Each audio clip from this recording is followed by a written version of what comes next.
Coffee is just dessert now. All right, let's just lock in. Let's get to it. Sugar is in everything nowadays, but the world of beverages has just hit another extreme. The phrase, diabetes in a cup, has become a meme, which started after fast food workers posted some of these absolutely diabolical drinks that people have been... Bro, you know what people say? People in the comments go to the comments and they swear up and down that they are using these videos where they pour like 11 sugars and like 30 artificial sweeteners and then a bunch of pumps of chocolate, a bunch of pumps of caramel, a bunch of pumps of vanilla, a bunch of pumps of literally everything. They're saying in the comments, nah, these people are definitely just taking it home to use for creamer. I don't believe you. I don't believe you. This just came out of nowhere. This literally is a concept that just came out of nowhere. You know, maybe I'm just biased. You know, I could be flanderizing myself here. You know, obviously I just wouldn't know about this because I don't talk to people with coffee. But instead of believing that, I simply believe everyone is lying to me. I believe people are just drinking this every morning. Kind of, not actually. Ordering. And when you are watching these videos of the people making these drinks, you have this sort of visceral reaction to it, and then also at the same time maybe a part of you is like, hold on, is this all being done for the views? Like maybe this is some sort of joke or fake concoction to make people riled up, right? But if you start looking around at the other slightly less crazy versions of these drinks, people have generally started to conflate the word coffee with dessert in a lot of cases. The nutritional information on the website that you can find for Starbucks and Dunkin' and stuff do not paint a nice picture. These drinks, even on the menu, are not. Bro, that thing with the Oreo, like, I don't know if you saw what he highlighted. He highlighted like an Oreo drink. I don't think it was the same drink, but if you have ever heard of the legend of the freaking Dairy Queen Oreo Blizzard, like the, not the new one that's actually edible, but like the old gen one, I think it actually had over 180 grams of sugar in it. It actually might be the thing he just showed. Those things are ridiculous because I get it if it's a milkshake, right? And you're just, you know, taking 180 grams to the face at nighttime, it might make it a little harder to sleep. You know, if you have issues processing sugar, it honestly might make it easier because your body's going to get tired doing all that. But now people are doing it with coffee. And I think that's what he's trying to get at here. People are taking 50 grams of sugar to the face in the morning with caffeine added in it too. That's ridiculous. That's utterly insane. And the crazy part, I know I'm going on a tangent here. The same people who drink stuff like this are a similar group of people, probably not a completely overlapping Venn diagram, but there's at least someone in this group that also talks about how diet soda is bad for you. So, I understand me clear. I'm understanding the point here. You're saying diet soda is bad for you. You're drinking someone with the same amount of sugar with arguably worse ingredients. Soda at least is just syrup and water. And that's another thing with the diet soda argument. People talk about how diet soda is bad for you, but they're not living in the real world. They're living in a machination made in their head where the option is either water or regular soda or diet soda. No, I want soda. So my options are diet soda or regular soda. Then that makes the argument instantly dissolve because whatever health effect aspartame or any artificial sweetener may have, I guarantee you, taking 40 grams of sugar to the face, like 80% of your daily sugar, cannot possibly be better. It cannot possibly be better unless it's genuinely Chemical X, that evil crud they put in the Powerpuff Girls that made the experiment go wrong or whatever. Anywho, I've been screaming for too long. Let's just lock in on the video. I'll try not to pause it as much. Hey, sorry to interrupt. I just want to say quickly, if you are enjoying the video whatsoever, hit the subscribe button down below. And it would mean the world to me if you would comment, like, do whatever you want, whatever you see fit for the video. Let me know your thoughts, and especially hit that follow button on Twitch. The link will be in the description. I want to stream, but it's very difficult streaming to no viewers. So if you'd like to come out and pop out next time, please be my guest. Pop out. I would love to have you. Healthy and should not be drank in a habitual way. A lot of people have taken things into their own hands. Okay, but here's the thing though. As much as we hate on the group of people that drinks these on the daily, on the regular, which honestly might not even exist, but let's just run with it.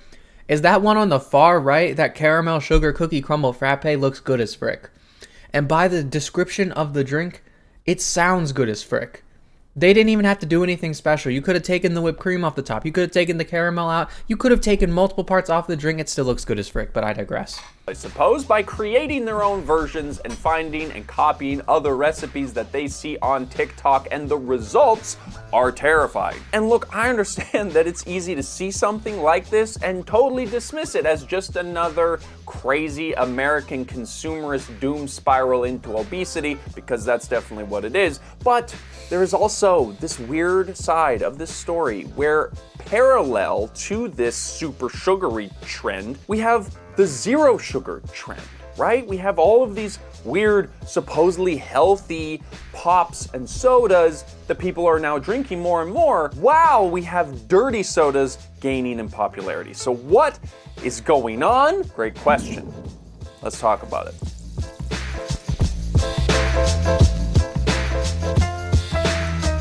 Today's video, like all of our videos, is made possible by our Patreon community. If you want to support Patrons, Patreon, have a very low-priced tier on there, specifically to give you the opportunity to support what we do for a very small fee, like less than half of the price. Here's the thing, I wanted to put this in here. It's not really relevant to the topic. I usually like to cut out sponsor segments because I don't want to give like a sponsor-free publicity.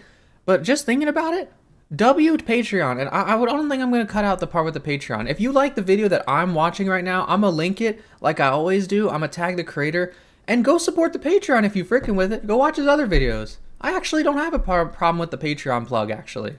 Of one of these gigantic drinks that we're talking about in this video. So check that out down below. So let's first clarify that super sugary drinks that come in a plastic cup that you can probably objectively tell is just not good for you is not a new idea. But there is a lot more of them now, and they're getting more and more common because of the internet. And so here we are talking about it because humans have an inability to do nothing when they see something that is bad for them. Like they see something bad and they just have to do it. It seems to be baked into our wiring. Like I recently saw some videos of people in the squirrel suits jumping off cliffs. That's the thing you can do. People do that willingly, and they die all the time. It's like not an uncommon stat for wingsuit people to die. They're sponsored by Red Bull. And weirdly, there's actually Red Bull in Crumble Cookie's first ever dirty soda release, which got an insane amount of backlash, mainly because on top of the energy drink wasn't even the concern here, it had 186 grams of sugar and 840 calories. 186 grams of sugar? No, because okay, think about it here. Because for a little bit of context, if you don't know what dirty soda is, like the point of dirty soda, the original intent was because I believe Mormons cannot drink caffeinated beverages, so they use sugar, like they use a lot amount of sugar that's in soda as like kind of a substitute, and so that's kind of what that is. And I actually don't. Let me restart the segment. 186 grams of sugar is utterly ridiculous. Like utterly ridiculous.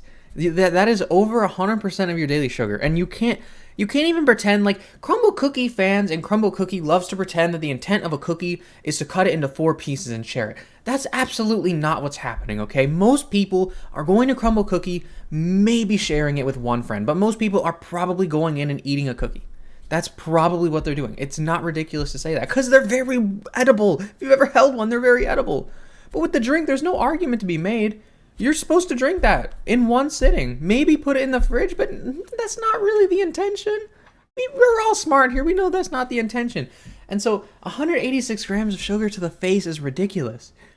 And it's even more ridiculous if you think about the original content of like a dirty soda. I think the original purpose is because for some reason that I don't know the exact reason, Mormons can't drink like hot beverages or something. And so I think it's also caffeine. So dirty soda was kind of like, okay, you can get the sugar and stuff and you can get all those other parts of it, but you can't have these other certain parts. And that was the point, right? But now, dirty soda with 186 grams of sugar, we've completely lost the point. Like the plot is gone. The plot is utterly gone.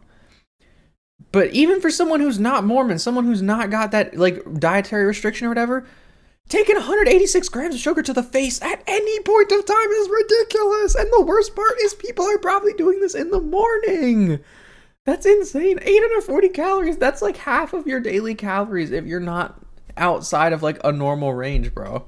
Maybe a little less than half, but that's ridiculous. It's for a single drink. But there are a lot more people drinking these insane beverages than there are people hurling themselves off of cliffs and leotards with webbing in between. So let's try to understand why with a little road trip, because secretly, I'm kind of curious. So we are going to go to Starbucks. I have not been to Starbucks. So you're telling me the video starts out and he's already talking about how these drinks are terrible for you, how you shouldn't drink them.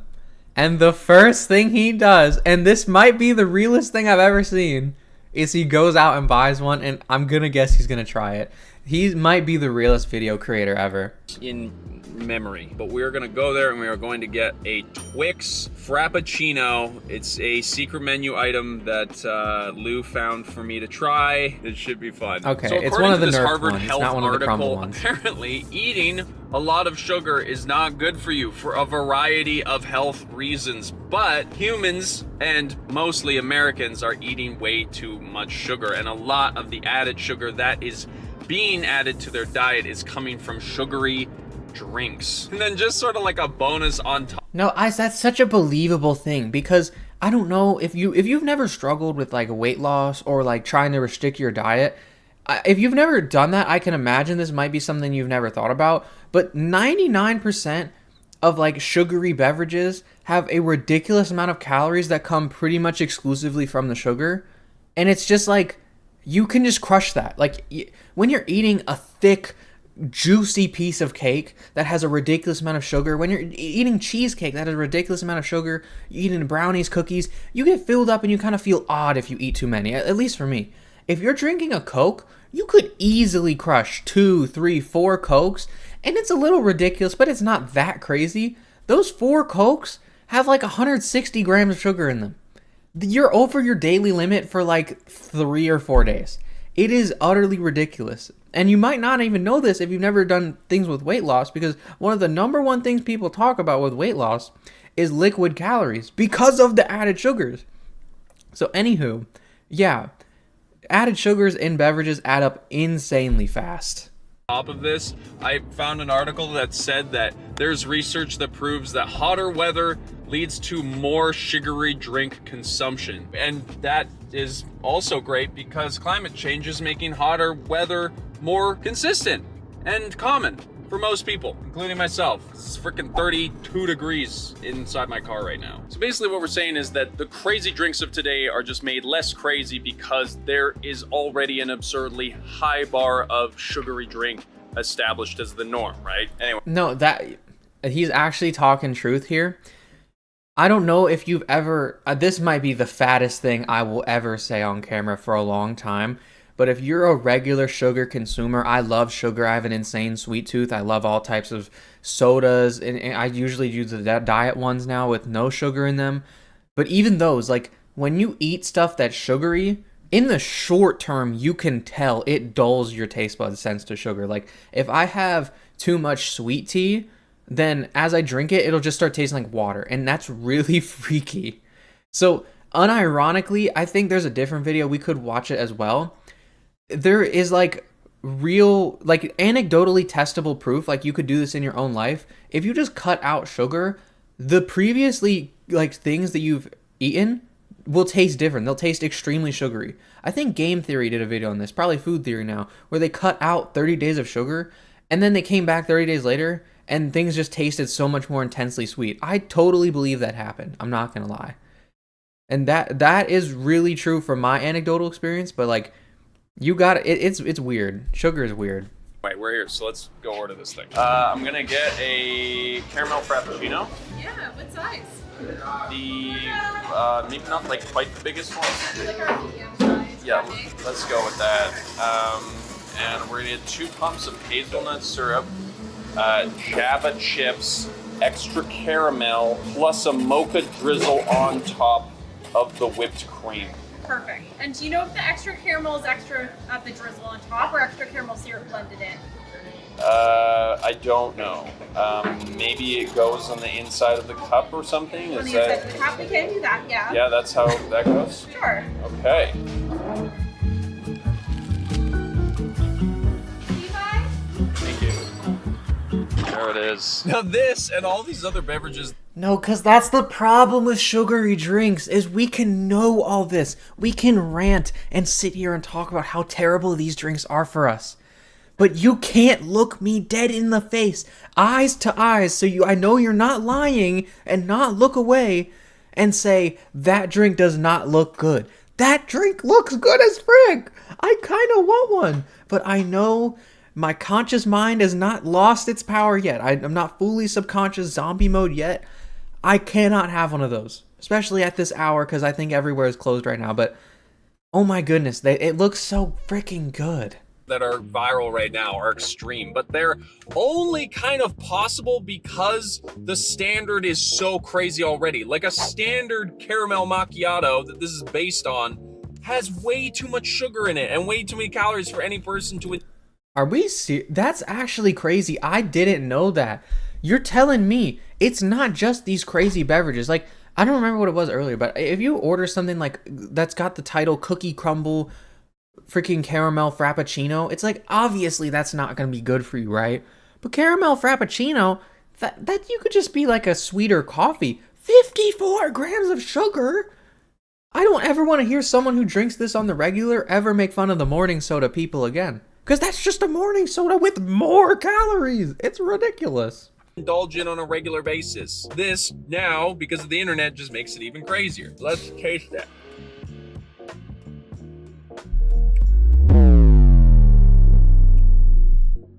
Oh The realest thing ever. Mostly caramel. Oh god, it's all settled down at the bottom. See how it's all just pooling down there? I gotta get some mid stuff here. Okay, once your body gets used to the sugar, it's not quite such an assault. It's actually kind of almost good now.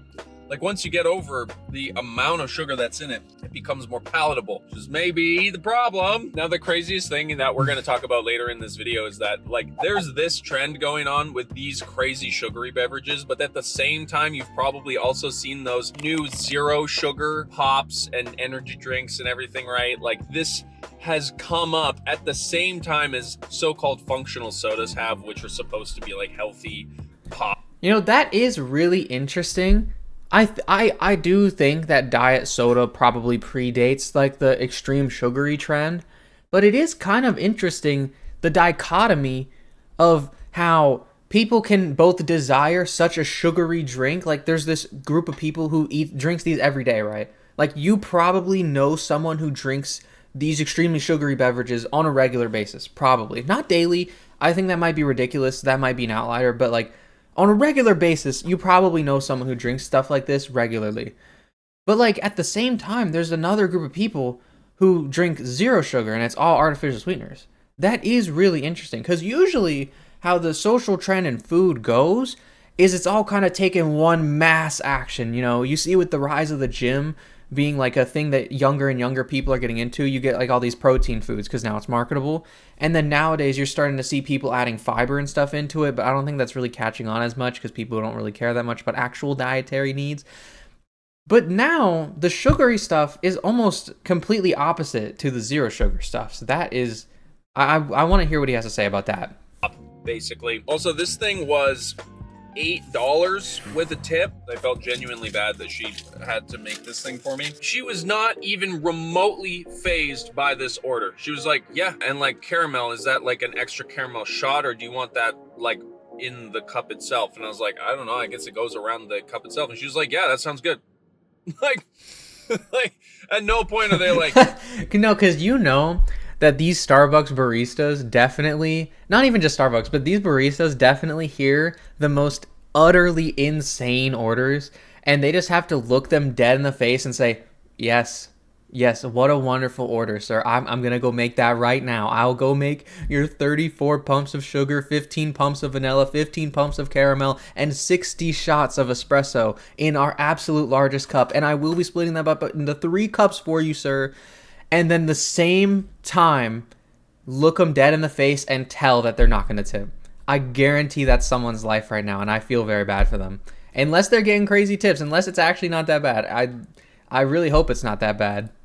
Dirty sodas are a new drink category pioneered by the Mormons of Utah that basically involves mixing various pops and drinks with cream and sugar and basically anything sweet that you could possibly imagine. We actually could make a whole video about this phenomenon because the whole Mormon aspect of it is very, very interesting to me. Anyways, these are the carbonated super sweet drinks. And then there is the uncarbonated super sweet drinks, which are the ones that we're talking about off the top. The coffee, 1,080 calories, and it's not even that special of a looking drink. Look at that!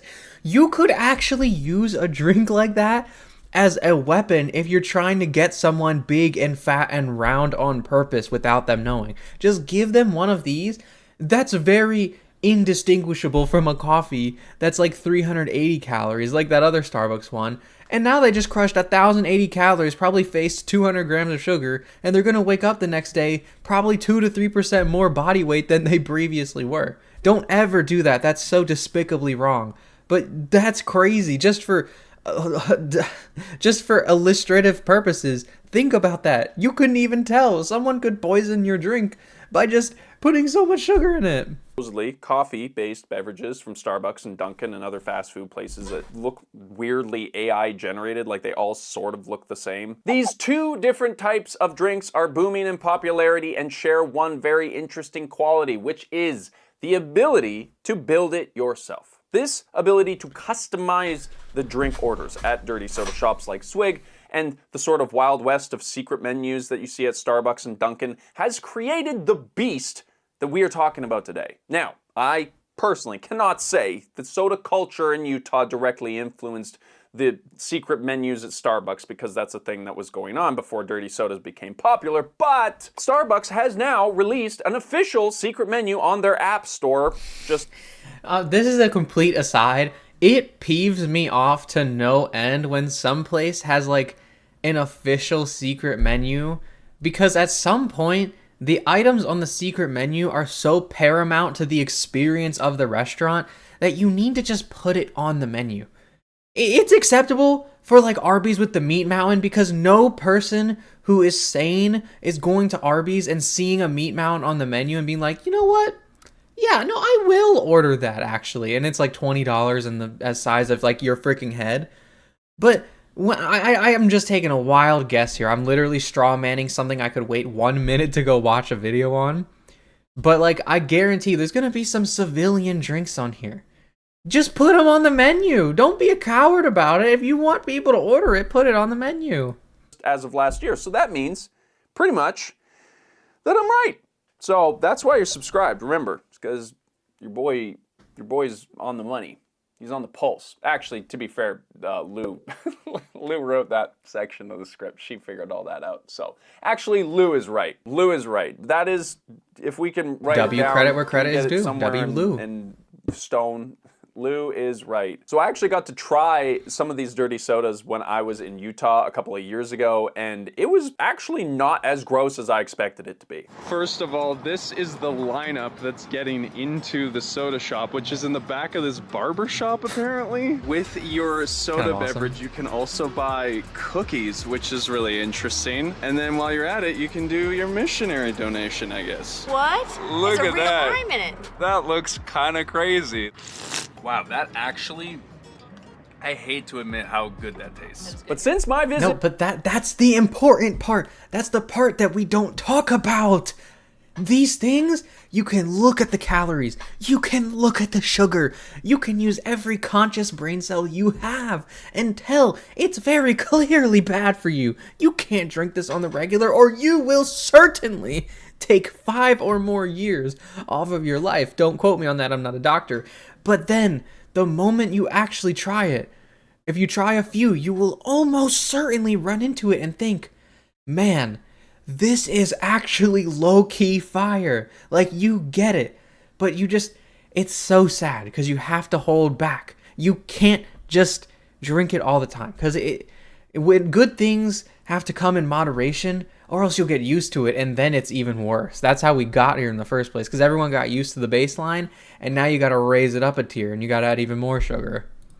The industry has exploded. The success of Swig has birthed a whole slew of other brands and companies selling these dirty beverages. Starbucks has launched their customizable refreshers that allow you to not only pick your flavor combinations, but also add shots of caffeine and vitamins. But I would say that this is actually the less crazy end of the spectrum. Because while these drinks are sweet, like nobody's gonna say that a dirty soda is not sweet, what we need to talk about is the drink phenomenon known as diabetes in a cup. So this phrase, diabetes in a cup, is like a colloquialism online. It's like a meme at this point. If you want to know more about this specifically, Kiana Docherty, I think is her name. She's a fellow Canadian content creator that we've followed for a little while. She explains this phenomenon very well, and you should check her out. Support Canadian creators, because we're the best ones, usually.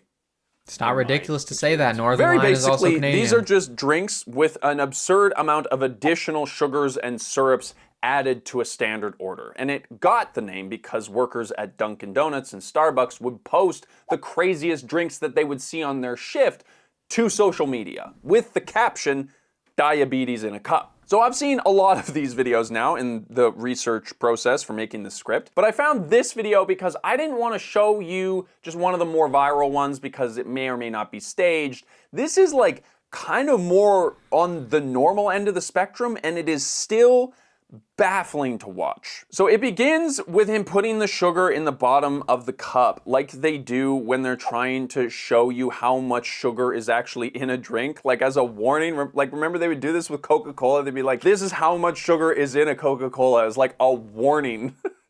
And this is just literally how they make the drinks. So he makes this whole drink, which is so gross on his own. Like he has to like really work to mix it all up. And then at the end, he literally puts in a splash of coffee. Like these are drinks technically under like a coffee label. Like this is technically what they're about. A lot of them don't even have coffee in them at all. They have like a coffee syrup instead of real coffee. So that's a whole other thing. But this comment on the side truly got me. This is crazy. How do you know that this is exactly what you want? Because this is a very specific order. Like this is not something that was just sort of created on a whim. This is calculated. Somebody's done the... That's an amazing point. It's never like something intentionally ridiculous.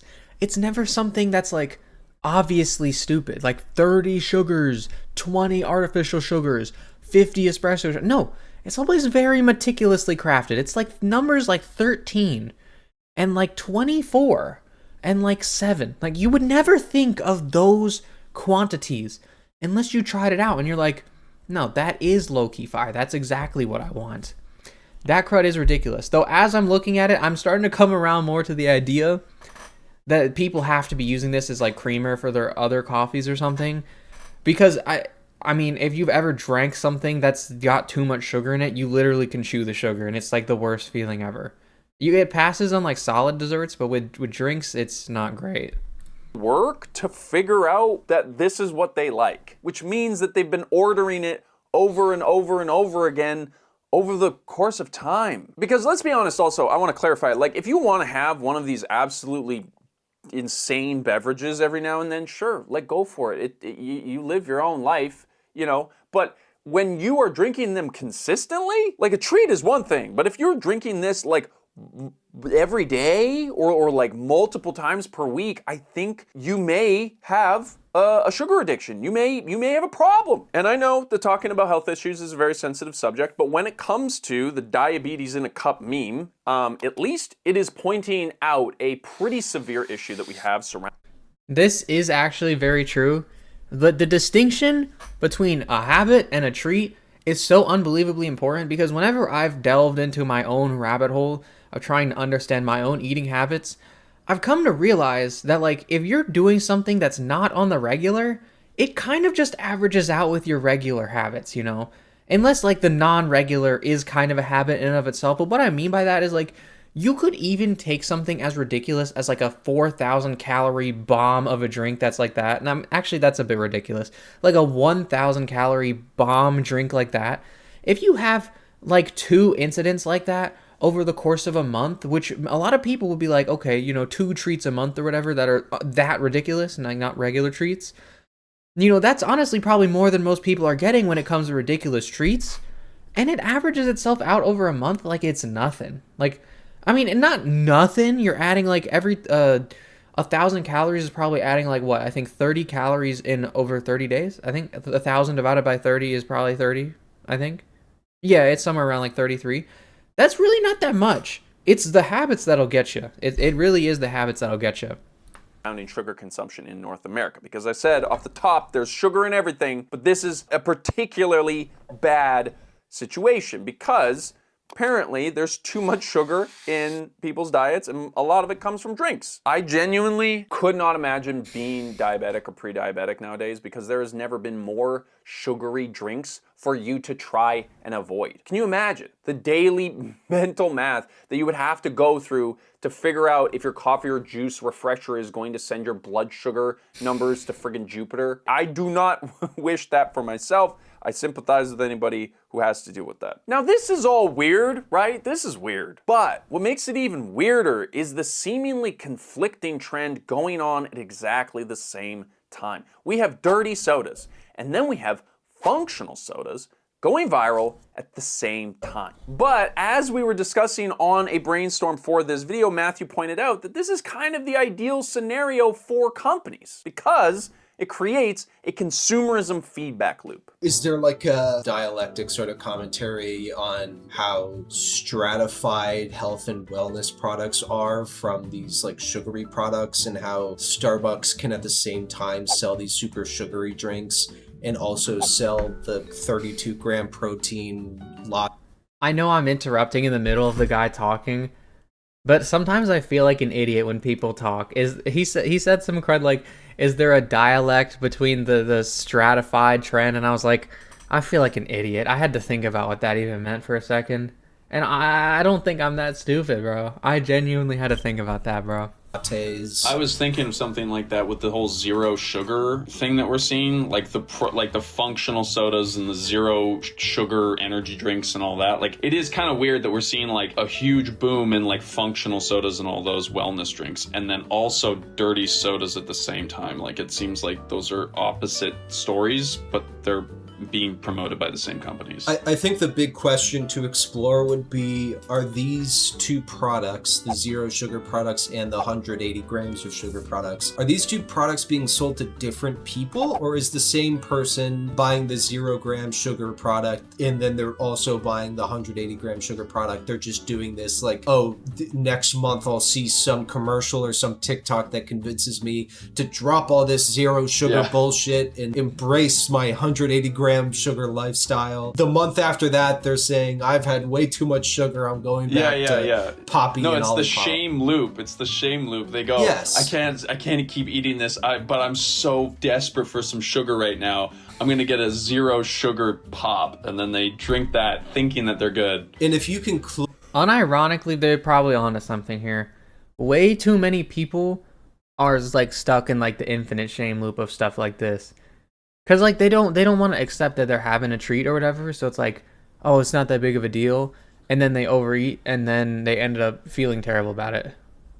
Close the loop in the same drive-through. If you can do this all at a Starbucks, if you overeat a whole bunch, you typically are going to try and fast the next day, right? Like that's the human mind going, I've done too much. Okay, so now I got to go over here. But then you fast, which means you're fucking starving. So then when you do finally eat again, you overeat and you binge because you're starving. And then you're binged again, and so you go back and that swing is so good for consumerism because it just means that if you own both sides of that spectrum, you have people bouncing back and forth like a ping pong ball, and they're buying into extremes on both sides, which usually means more money, which usually means higher price tags, which means more dollars for them.